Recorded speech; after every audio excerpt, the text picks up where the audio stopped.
This is Chapter 8, Part 2. We left off with brain-based learning. We know that movement that works both sides of the body really emphasizes the midline movement as described in the brain gym, and we'll talk about that a little bit.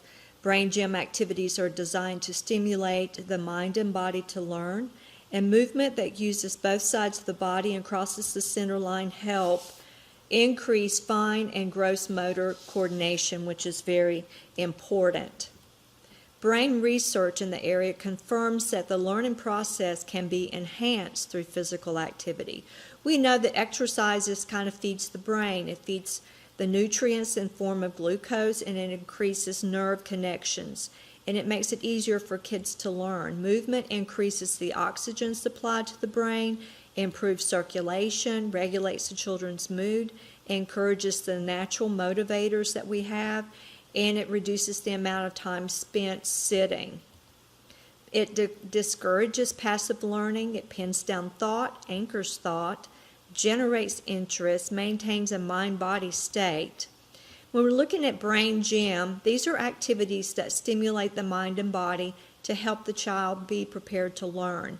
It's categorized into three subsections. One is the midline movement, the other one is lengthening activities, and then the third is energized exercises. Midline movement, or movement that helps stimulate both sides of the brain at the same time.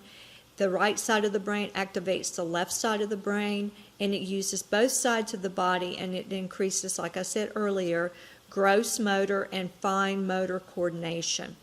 And an example would be cross crawls. Lengthening activities help develop and reinforce those neurological pathways that enable them to make connections between what they already know, and new information.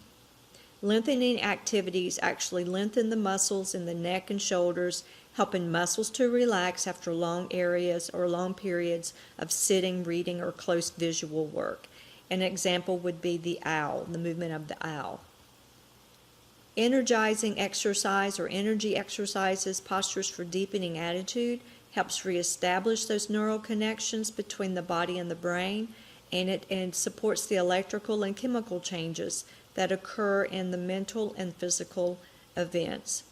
And an example would be in the book, it talks about the hookups.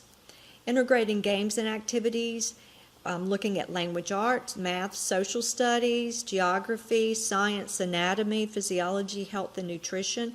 And when you are going to be teaching your activity, you're going to be pulling out one of these to integrate with physical activity. Designing a theme. This is another way that you can design areas and different subject areas to kind of unite and have a common theme. Is to provide means for integration between subjects, integration activities through multiple intelligence.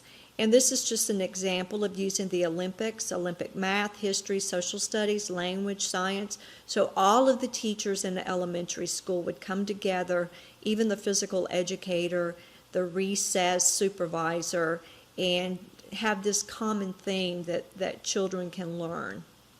Cultural integration, diversity in technology, and diversity in research, academic subjects, diversity in dance.